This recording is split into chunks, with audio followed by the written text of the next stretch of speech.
What's up, everyone? It's Kaisen here, and welcome back to the Awakening. It is finally time. We are at the Scepter of God, and we will kill Dominus now. So let's just quickly make our way over there. I do have to find the way up, which could be right here. Yes, it is. Okay, so we are in the upper Scepter of God now, which means I think there's 3 more levels, and then we made it all the way to the top. That's what I wanted to say. And it should be relatively easy for us to burn them down really quickly. To make the fight easier, if you have issues with the fight, as I am having issues with the loading screen right now. Here we go, finally.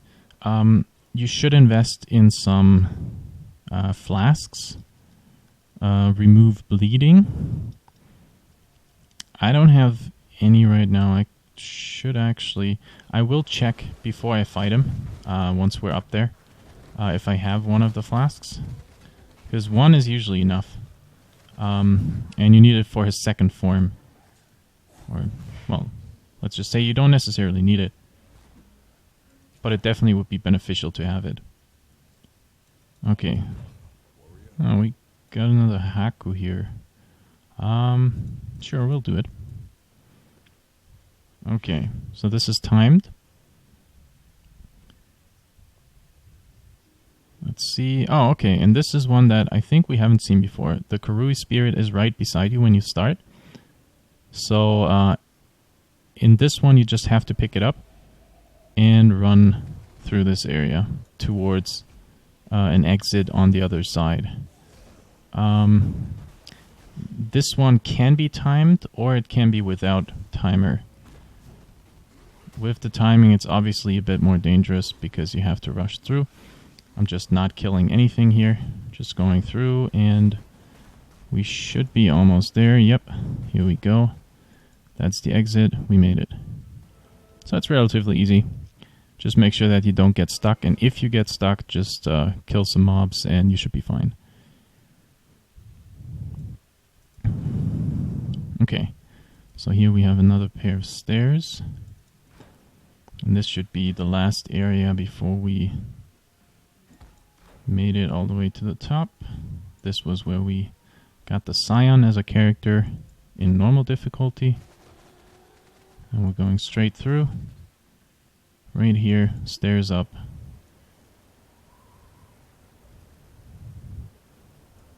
So this is the Dominus fight, and before we do it, I want to show you guys where we're at. I have 1.5k damage with my 2-link Incinerate. What else? Roughly 2.8k life. A bit less. We have 41% cast speed modifier, 75, 71, 72, minus 8 resistances, 11% physical damage reduction, and 35% evade. 24% block chance on our shield. So let's just go in here. I want to get my body back up. And now we wanna get ideally one of them over here, which we did. Just curse him, and he will go down really fast. Okay, that was the first one. Let's get another one over here. We'll get the Cycloner. He will Cyclone in his death. Bye-bye. And now we only have the Lightning Biatch left. And she will go down fast as well. Now once she's dead... Oh, I think she actually teleported away. Yeah. But she is as good as dead at this point. Alright. Once she's down, we get the second wave. The Crazed is a bit dangerous. Just make sure that you get her down relatively fast. And now we have the Reaver, which should be okay. And apparently we killed the third one as well, because we have the first form of Dominus here now. Okay, so we can just try and evade some of the damage, but we can pretty much face tank him at this point. His lightning damage we can face tank. Okay, I want to get out of here.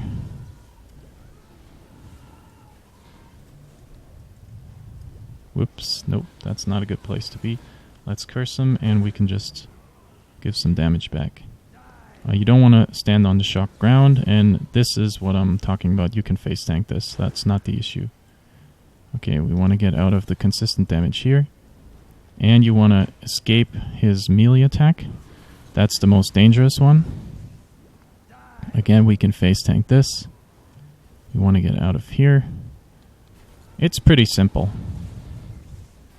And you can see that we're never really getting close to dying. If you run out of flask charges, as I'm almost, you can just go back to town. But we managed to kill the first phase. And now what I actually want to do is go back to town and check for the second form.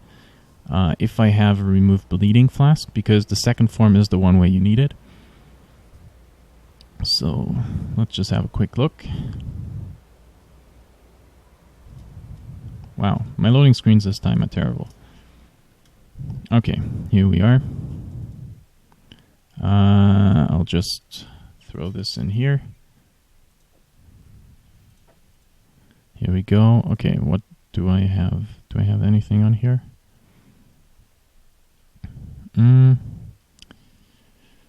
I could identify this one. Maybe we have something here. We don't. Well, it's okay. We have another one to identify. Nope. Not this one either. You don't necessarily need it. So if you don't have it, I'm pretty sure we can easily survive this fight without it, because we have pretty much 3.5 flasks here anyway. Okay, what is happening here? Is he attacking us at some point? Yes, he is. Okay. So you will get the stacks on you from time to time, but it's not a big issue. You can just, you should get rid of his ads by just making a circular motion and killing all of the ones that attack you, and then refocus him again. Like here we have one, and there. I am losing some life, yes, but it's all under control. And he's almost down. I just want to take care of the miscreations so that they're not damaging me, and he's pretty much down. There's nothing that can happen at this point, yeah. So I'll just grab all this stuff, and well, we get Diala coming up here, and then we can go straight into the aqueduct in Act 4. So you can talk to her, and that's the end of Act 3.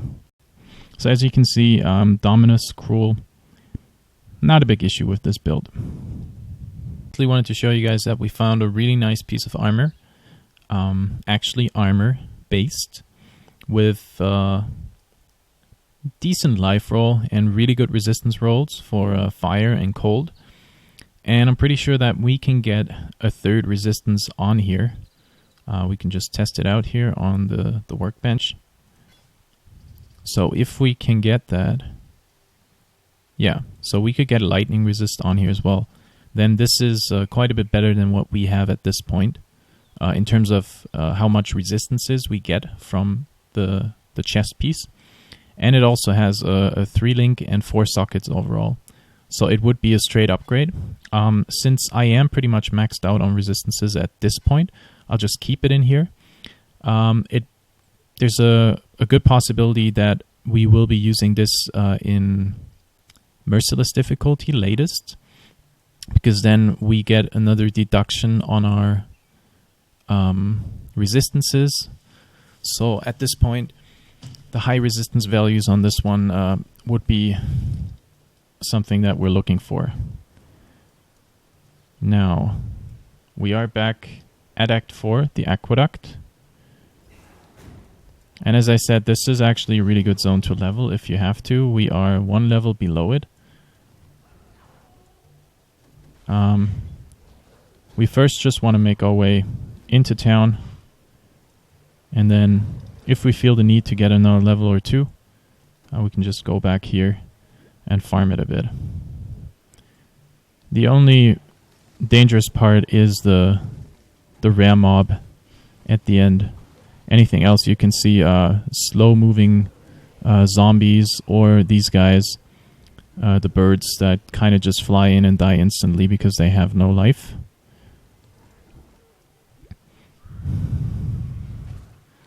Alright, here we go. Yeah, so nothing is really dealing much damage to us. And I'll just keep to the left-hand side here as much as I can. Only changing sides if I absolutely have to. So that will ensure that we have the fastest way to town. And we get a chisel. Cartographer's chisel, by the way, are used to improve the quantity on a map. And maps are endgame zones that you can run after you finished the all of the, well, you only have to finish basically Act 3 in Merciless. Not even quite. You don't have to kill Dominus. You only have to kill Piety. Or do you? You don't even have to kill Piety, actually. You only have to make it to Lady Diala in the... Is it Lunar's or Solar's? I think it's Solar's temple. And then you can potentially start with maps if you want to. So, yeah, what GGG actually did with the introduction of Act 4 was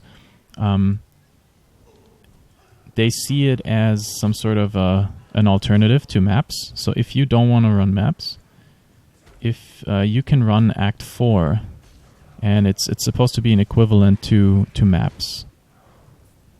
So if you want to level your character that way by running Act 4, you can do it. I personally, I don't know, I don't really like the idea just because nothing will really change in Act 4, aside from the fact that it is pretty dangerous, to be honest. You will always run the same areas over and over again. Okay, here we have to be a bit careful, because this guy deals physical damage, and I'm not sure how much damage that would be to us. It's manageable. But, woo, okay. See, that's what I mean. He has the potential to almost one-shot us. So, I'm just definitely trying to evade all of that stuff. Okay. So that was basically the only dangerous thing in here. So let's roll. Got another rare right here. Reflects physical damage. That's not doing anything to us.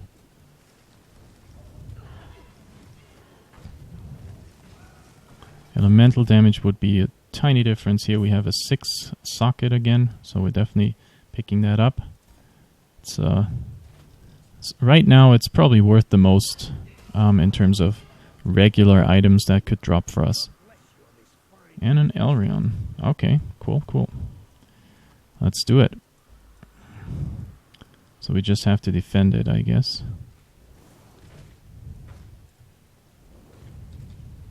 Let's get rid of some of the archers. Alright. Next thing is blue mobs. So far it worked out. The archers have mainly been attacking us and not the relic. Okay, and now we have a rare mob in here. I kind of want to drop all of the others and then focus on the rare right here. So the relic is not really taking too much damage. Here we go. Bunch of spiders. It's nothing we really can't deal with at this point. There will be more and more rare mobs spawning the higher you get Elrion. Is it just this guy? Oh, wait. I think it's just... Oh, no. I thought we were done after killing the one that was all the way out there. Guess we'll have a bit longer to go. That should be it. Come on. This is taking way too long. I want to kill this guy. Because it might be that it's over after I did. Yeah, see, that's what I thought. That was the one that was missing. Okay. So we got him almost halfway through level 5 actually. Let's just get a bit more XP here. And we get an achievement on the way. That's good. And we made it to Highgate.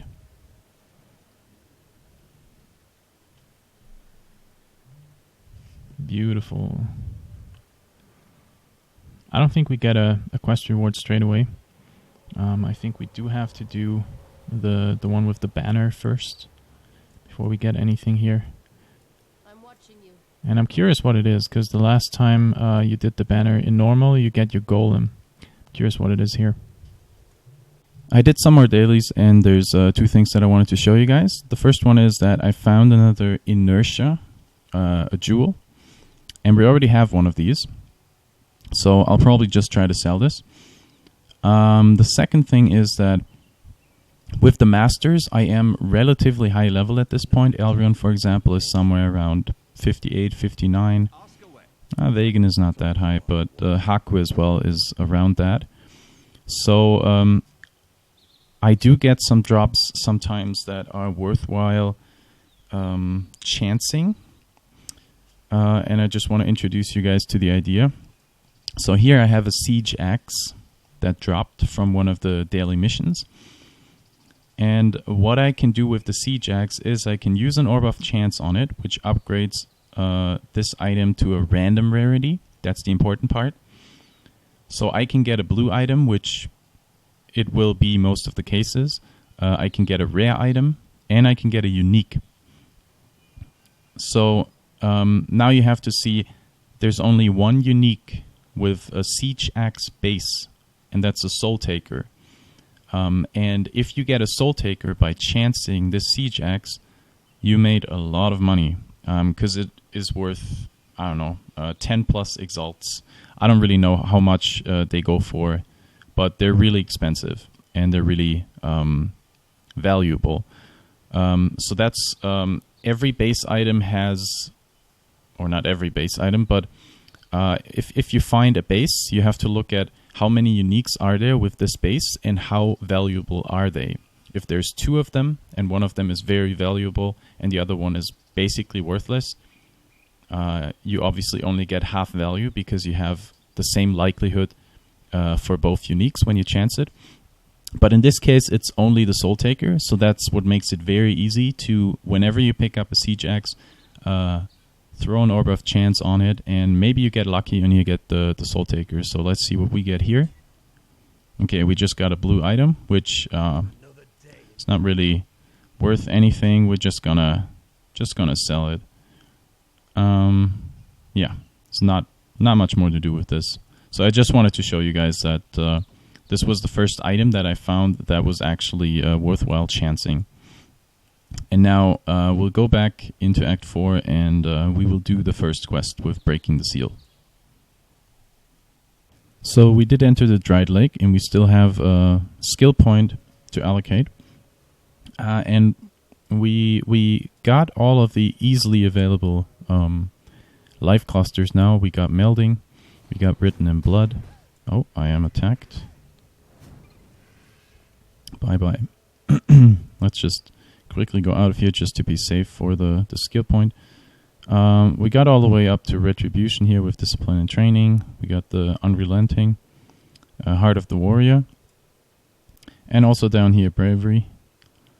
You could get Profane Chemistry, but I don't know. I don't really feel like we need much more life recovery right now, so I'm holding back on that one. What I want to go for now is Golem's Blood down here. And to get there, we will go through, where is it? The projectile damage nodes here. So that means we first off get a damage increase, and then once we make our way here, we get a bit more life and life regen. So let's start with the 10% increased projectile damage, which brings us from 1425 up to almost 1500. Now let's go back in and You can see the scavengers here are the same as in the aqueduct, the first zone. We've seen those guys before as well. The spine serpent. And we haven't we haven't seen the dust scrabblers. They deal lightning damage. They just jump up on you. Is that English? They basically just melee attack you. That's what I'm trying to say. And deal some lightning damage. There's nothing special about them. Oh, there's a Haku in here. Okay. We can do that. The Vault's Fallen. Also, some of them are melee damage, and you have some archers in here. Then we have... It's just a mix of some monsters that we've seen already and some that we haven't encountered. Okay. Oh, whoop. Okay, this guy already has the spirit in him. So I kind of want to be a bit careful. Does he explode all of the corpses? Let me check that. Yep, he does. Okay. So stay away from corpses. And these guys... it's maybe not the best idea to tell you right now. Well, they have a bleed, as you can see. Once they hit you, they have bleed, which actually makes it kind of dangerous here right now. Let me put my body back up. And he has multiple projectiles as well, so woo. Alright, let me get some guys down first. And then we can talk about it some more, because you can see I'm taking a relatively significant amount of damage right here. And I do not want to die. So now we can just get him down. I'll explain the monster type on another one, because, yeah, this is a bit too dangerous to just talk about it and not kill him. And we actually get a sacrifice at dawn from him. That's the first time that I see this dropping anywhere outside of a corrupted zone, so that's interesting. I haven't seen that before. So we'll take all the yellow ones, probably this wand as well. Here we go. Do we need... No, we don't really need a chest. But I'll just identify it, because I have too many wisdom scrolls at this point. Oh, we did want to do Haku. I forgot.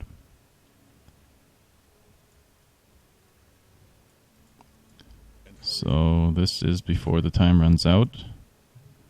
We still have enough space in our inventory, so let's go in.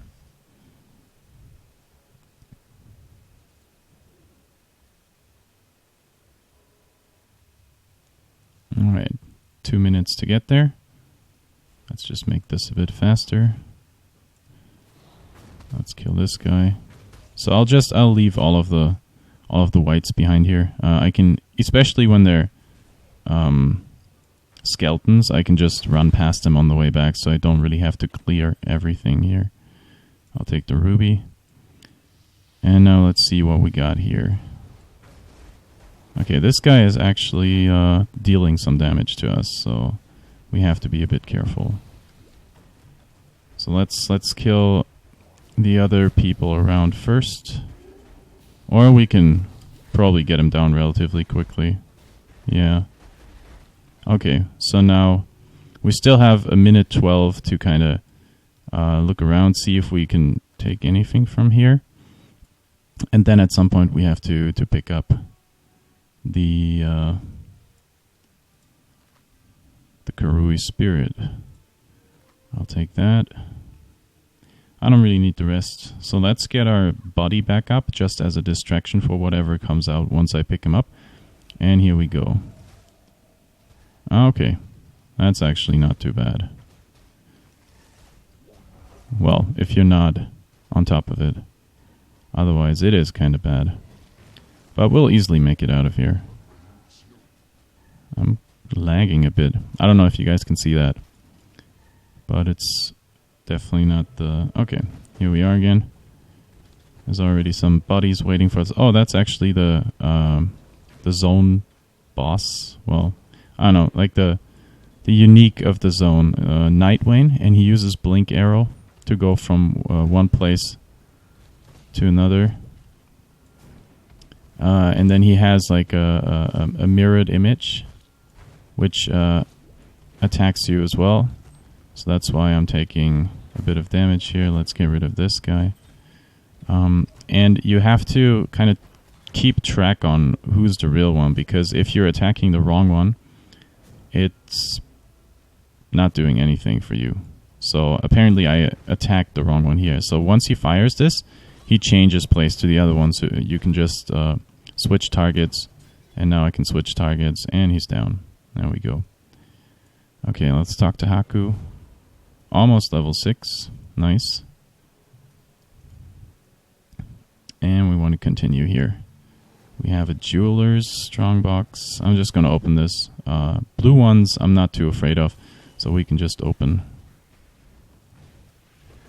Alright. The worst thing could be a really bad rogue exile coming out of it. But in most circumstances, there's not really any danger. Okay, let's pick this one up. Extra projectiles on those are not.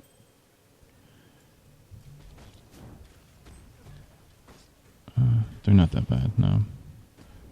I was about to say they could be a bit dangerous, but nope, they're not. What area is this? Oh, whoops. I'm doing all the wrong things. Level 55, okay. So the one thing that we still have to do in here is find the banner. And that usually means, or it always means, we have to find the real boss in the zone, at least for the quest.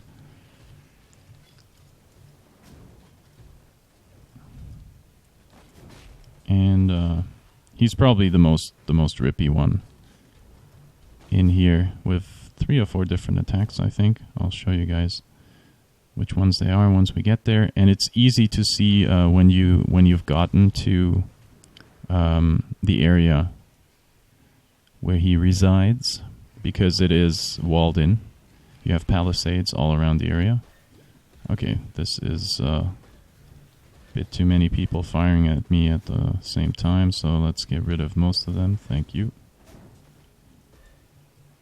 I'll take the chance orb.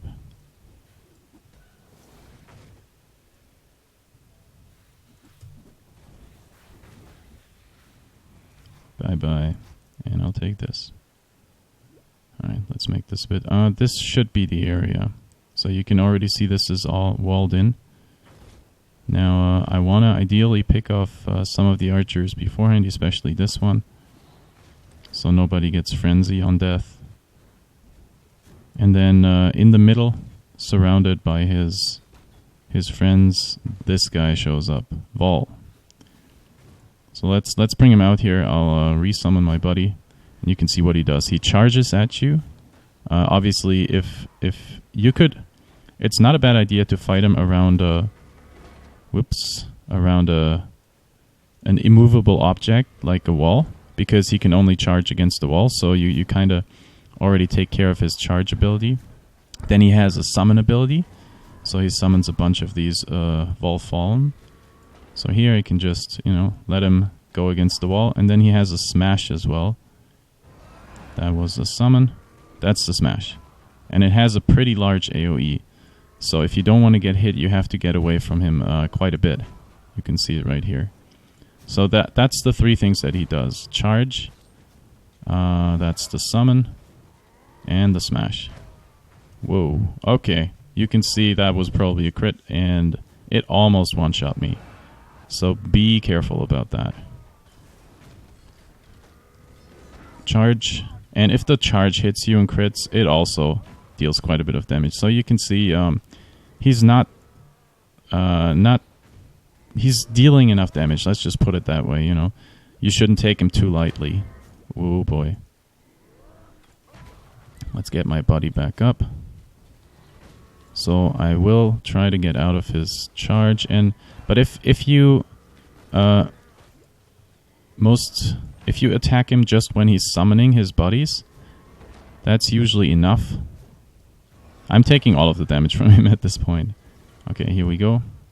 Where was he charging? Was my golem right there? Okay, now he was charging towards me, and here we go, he's down. So it shouldn't be a big issue to kill him, but just make sure that if you are hit just get away from him for a second, because if he charges at you, hits you, and then you just stand there and you take his slam attack, you're probably dead. All right. Let me just check shortly. Yeah, that should be it. All right, guys. That's it for this episode. Hope you guys enjoyed the episode. Please leave a comment if you did. Did I say comment? No, please give it a thumbs up if you did. You can leave comments as well. That's okay. I allow it. And subscribe to the channel if you want to see more. And I'll see you guys for the next episode.